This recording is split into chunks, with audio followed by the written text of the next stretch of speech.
Let's talk about your ministry, so your office. Earlier I asked you what you're supposed to do. You mentioned to me the agencies under you, generally what you do, sure, coordinating government communication. The budget that was given to your office is too huge. Again, you see, and it's the reason why in Team Forge's falsehoods must be dismissed. You see, the MPP specializes in spreading falsehood. Even when you present incontrovertible evidence to them, they still maintain the falsehood. That is the same thing that Team Forge is doing. In fact, I recall that even in this discussion about the aircraft, he has still repeated the lie that my office has been given 78 million Ghana cedis. So, Mario, this is the appropriations bill passed by Parliament, of which Team Forge was a member. Appropriation Act now. Appropriation, yes, it's now Appropriation Act. But this was passed by Parliament, of which Team Forge was part. He was sitting there when the budget was passed. Maybe he took part in the deliberations. If you look at this bill, you see that the agencies under my supervision that are catered for in this budget, the Information Services Department, the Ghana News Agency, and the Ghana Broadcasting Corporation have been allocated monies. So you see their goods and services. The Information Services Department was given 4.3 million basically for goods and services, and 57 million for salaries and wages compensation. Then the GNA was given 4.29 million. If you add the two together, the goods and services is around 8 million or so. For GNA? For GNA. And yet, in Team Forge and his MPP are able to say that this money was given to my office, when the Appropriations Bill, now Act, clearly captures this. Look, these are the documents that... Is it not focusing on the total? No, I'm coming. Yes, I will deal with it. You see, these are the documents that the agencies presented before the Parliament's Committee on Communication and Information. So this is ISD. They state their budget. They capture everything. This is that of the Ghana Broadcasting Corporation. This is the that of the GNA. They all capture it. So they were given a total of 78 million Ghana cedis. 8 million for goods and services and 70 million. Let me tell you something. Before the MVP left office, they signed a contract with an entity called Renault Motors to import 40, what do you call it, outside broadcast, no, not outside broadcast, 40 cinema vans, modern ones. For ISD? For ISD.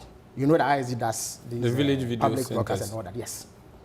The 40 vans cost a total of 70 million Ghana cedis, plus duties of 8 million, I believe. So 78 million Ghana cedis.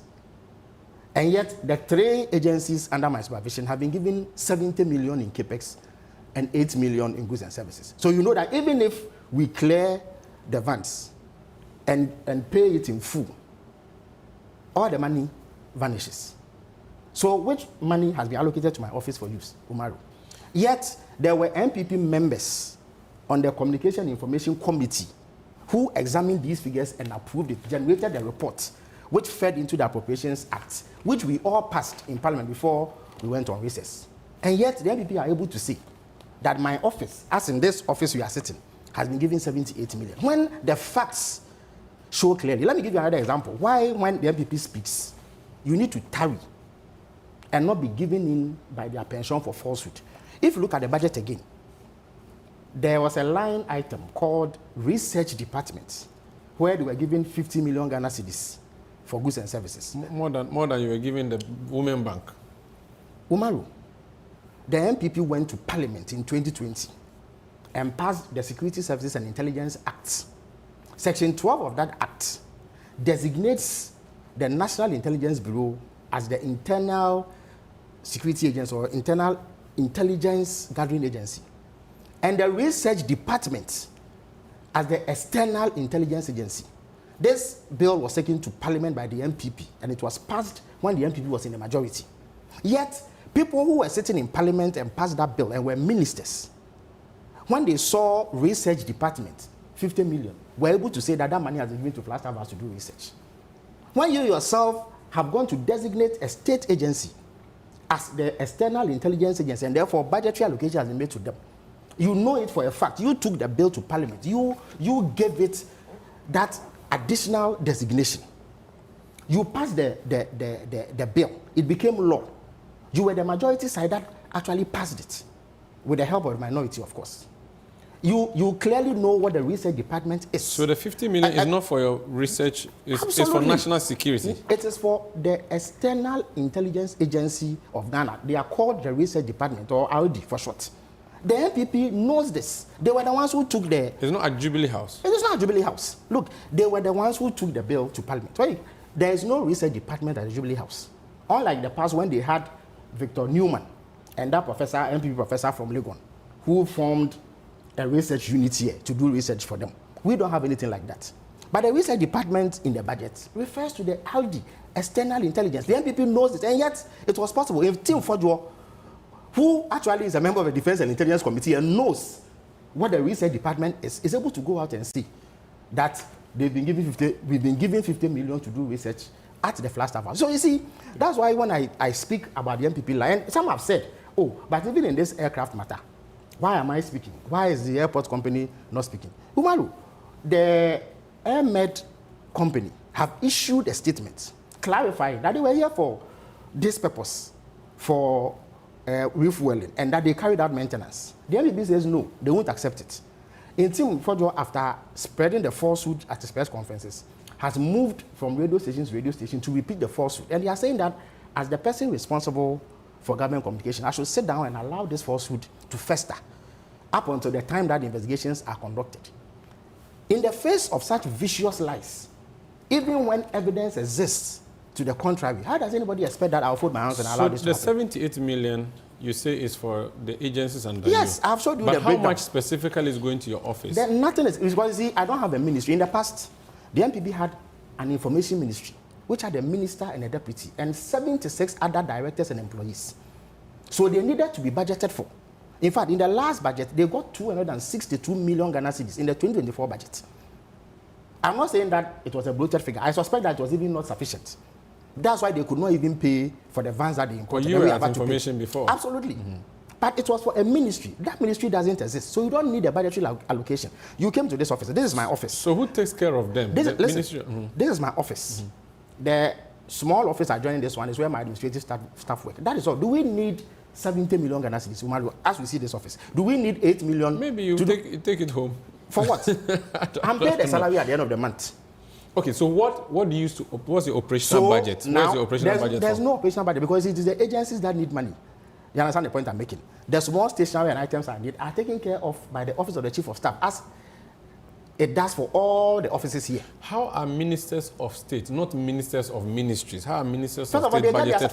They get their salaries and their emoluments, as it is stated in your So you don't admission have a secretariat which is... Listen, no, it is stated in your appointment letter, your conditions of service. Yes. So you get a salary, you get a car, they give you a bungalow, and then they spell out your conditions. That's what ministers of state get. If you have a ministry, the ministry is budgeted for. So your capital expenditure, your goods and services, which would include administrative costs and all that, is catered for. But I don't have a ministry, even though I superintend agents. So the agencies themselves, ISD, GNA, GBC, and the likes, have their budget to run, because apart from paying for their wages and salaries, which is called compensation, they need goods and services, which is what they use. So the 78 million is for those people? It's for those agencies. And indeed, nothing comes to you directly as an office? This is the budget. It is here. You've seen it, the appropriation. I've showed it to you. If I'm lying, say I'm lying. You've seen it. Your camera can zoom on it. There used to be a physical place called Ministry of Information, which was until recently occupied by Fatih Abubakar. Yes.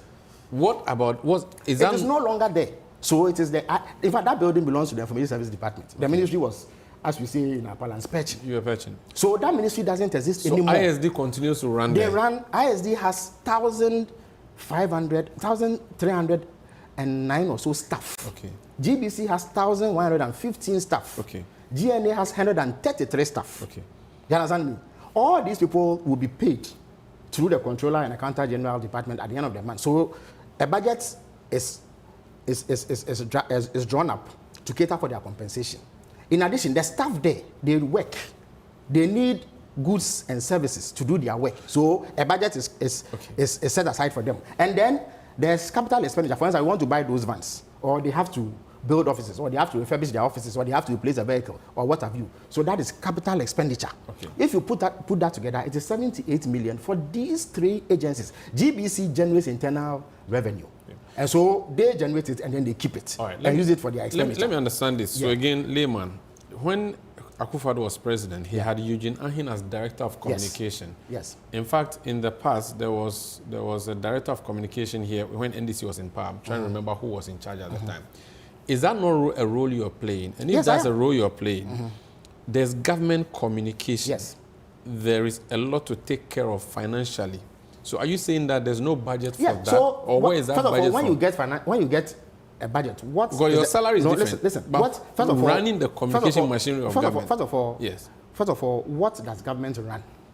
What is the government's communication machinery? So there's myself, and I've stated it publicly and in Parliament. There's myself. You have a deputy who is not a minister. Yes, she's the deputy presidential spokesperson. So there's Shamima, Muslim.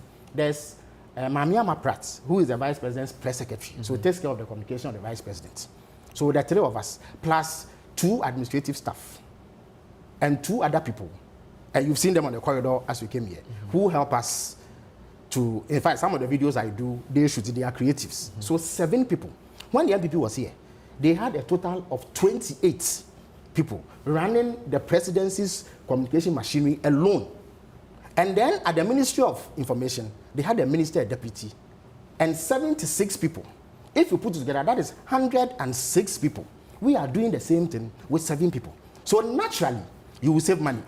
So this is my office. So these 7 people, how and where are they paid Of course, but they are paid like everybody else. So they are paid salaries? They are paid salaries. But who runs stationery, the logistics, and all of those things? All the offices here. Under chief of staff? It falls under the chief of staff. There's a general Okay, for those who are watching, we are actually doing this interview from the Jubilee House. Absolutely. That's why he keeps saying So there's a general administration, there's a chief director, there's a whole civil service setup here. By the way, when are you going to change the Jubilee House to Flagstaff House, the name? Well, I mean, I'm not fussy on it. So for me, it's another really question on the government. So let me finish with this one. So that is it. So if I need stationery, I need the chief of staff office will take off. But it is minimal. Very well. You understand me? Okay. I don't need 8 million. So please, this program must be used to set that record straight. Very well. So when people come on your program and they say that, you must immediately correct them, especially MPP people who were part of the appropriations. So I think that from today, that is why it is necessary to respond to these lies when they come up. If you keep quiet thinking that people are naturally discerning and so they are going to appreciate what is happening, you may make a mistake and people will imbibe the falsehood, as in Team Ford was attempting to do with this aircraft.